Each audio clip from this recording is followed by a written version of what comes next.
Hi, welcome to another section on the Inclusion Podcast. My name still remains Omotoke Olubude, and today we are going to be looking at a very important concept in DEI. As DEI continues to evolve, there have been a lot of backlash and pushback also in the area of DEI, and people have come out to say, okay, you have created this space of diversity, equity, inclusion, and belonging, allyship. But sometimes when people tend to, maybe you conduct a DEI survey, you do a DEI accessibility plan, and you try to get feedback from a lot of the employees or staff in the workplace. Some of the comments that people have been made, or some of the comments we've received, that I have received, is there like a solid backing to point out my mind? Is there a kind of safety? Is there a kind of safety net that protects me, that does not gives my information out, and that enables me to be able to freely, pour out my mind in this space, and to be sure that there will not be any form of backlash or any form of negative consequences that will come upon me? And that is the concept we are discussing today, which is psychological safety. Now, in DEI, the concept of psychological safety focus on the concept of a shared belief within a group of people or within an organization, and that gives a safe atmosphere for people to be able to, say their minds or voice out their opinions without any negative consequences to their self-image, to their status, or to their career. And this concept was popularized by an Harvard professor named Amy Edmondson, and it determined that is a very critical factor in ensuring that there is effective teamwork within an organization. And so, what are the key characteristics, or what are the key points to look out for in psychological safety? One of these is open communication. This gives people the belief and the support to feel free and speak up their mind, ask questions, share their ideas and opinions without any fear of being ridiculed or being punished, or feel like their points do not matter. Another one is mutual respect. Every individual on the team has trust and value each other's perspective, even when there are disagreements. I remember that I've been in a couple of trainings, and one of the things they've established as one of the ground rules is to understand that people are speaking from their individual perspective and might not necessarily reflect your own experiences or your own perspective. But it's also very important that you give people that mutual respect for them to be able to voice out their opinions without you necessarily have to go against that opinion, or without you necessarily have to share a different opinion that is negating them. Of course, you could have your own turn to share what you also feel about that situation, because that is why we have diversity, because our experiences, our opinions are always going to be different. But the mutual respect also enables us to understand people from their own perspective and to accord them the opportunity to speak their mind without you necessarily having to go against them. Another thing is acceptance of mistakes. The psychological safety also enables staffs, also team members, people in a group to learn from their mistakes and not to see it as failure, right? So when people make mistakes, you give them that sense of, oh, it's an avenue for you to learn from it, so that you don't have to repeat the same mistake, and you do not see it as a measurement for failure. I've seen a lot of workplaces when people make mistakes, they are being met with maybe suspension, reduction in their salary, or having to meet with other things like facing a panel to come and explain what has happened.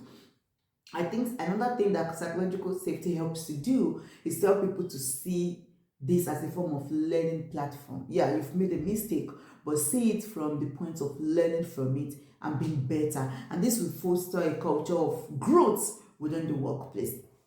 Also, inclusivity is very important, that we ensure that everyone feels belong, irrespective of their role, irrespective of their background, irrespective of their socio-economic status, and to ensure that their voice matters and their voice counts in whatever, in the workplace.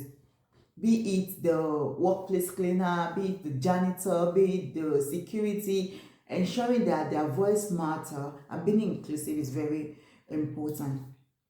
So why psychological safety? Psychological safety helps to improve team performance. In a space where everyone is encouraged, collaboration is the forefront of everything, people are creative, it leads to more creativity among people and help them to solve problems. So psychological safety helps everyone to improve. So there's improvement in team performance. Another thing is also that it improves employee engagement. When everyone has that sense of safety, when everyone has that sense of you're free to speak up your mind, we will take it from the point of another learning curve, not necessarily as a punishment or not necessarily to use it against you without having any negative consequences.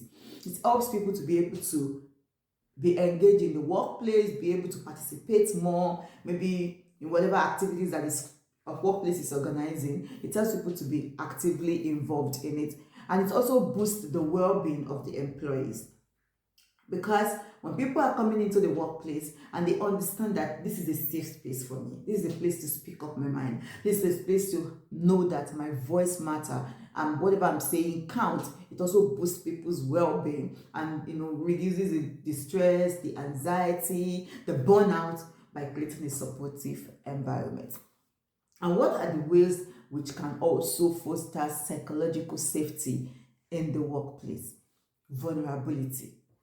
It is very important that we model vulnerability to people. Leaders should be able to demonstrate openness by admitting their mistakes and also seeking feedback from their staff. People have always asked me in terms of DEI, should it be a top to bottom approach or should it be a bottom to top approach? And most of the time, I'm more inclined to say that it should be a top to bottom approach, because when the management team, the leadership team, when they are open and the staff, the other managers, the other team members, they're seeing this right from the top, it also enables them to understand that yes, we are not just saying we are practicing DEI, but DEI is in action here and it's started from the top, and it's very easy for it to flow down, to the bottom. Another thing is to encourage feedback.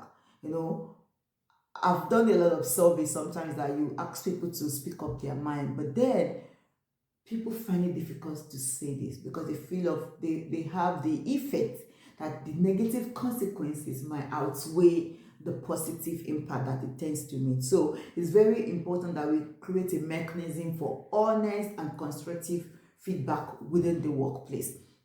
Also, we should value diverse perspective, right? We're not always going to give input from the same angle. We're not always going to be the same thing, say the same thing, or see things from different angles. I love the concept of 6 and 9, right? Depending on where we're standing from, our standpoint, our viewpoint will always be different. So I might be seeing a 9, and you might be seeing a 6. So it's very important that we value this diverse perspective while we are having feedback. This will ensure that minority voices are not just being dismissed during our DEI programs. Another thing is also to create a supportive environment where every ideas, concerns, and mistakes are treated with empathy and encouragement.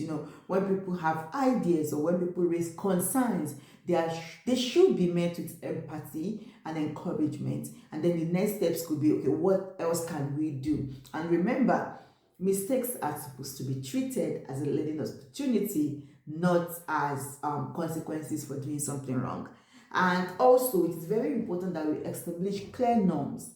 What are the rules? What are the blueprint that we are following in the workplace? And so having these established norms, having these established ways of doing things, what are the way we respect ourselves? One of the things I've learned from the workplace culture here is at every point in time there are clear written paper on the wall telling you to be respectful, telling you to respect their colleagues, respect the staff, and also you will be treated in that same respective way. So I think having some of these things around shows the norms, shows the culture, and this also helps people to continue to imbibe this same mentality. And every day the reminders are there that this is the norms, this is our culture, this is our way of doing things, these are the things that we support. And I think by also finally organizing psychological safety training, I've seen a lot of workplaces that go out to do team bonding activities, new year activities. I think workplace organizations to also try to embed this in their training on psychological safety by ensuring that team members, employees, management, and leadership also take part in psychological safety trainings. I think it's going to reinforce this concept more within the workplace. Thank you so much for listening and for watching. Till we meet on the next Inclusion podcast. Bye.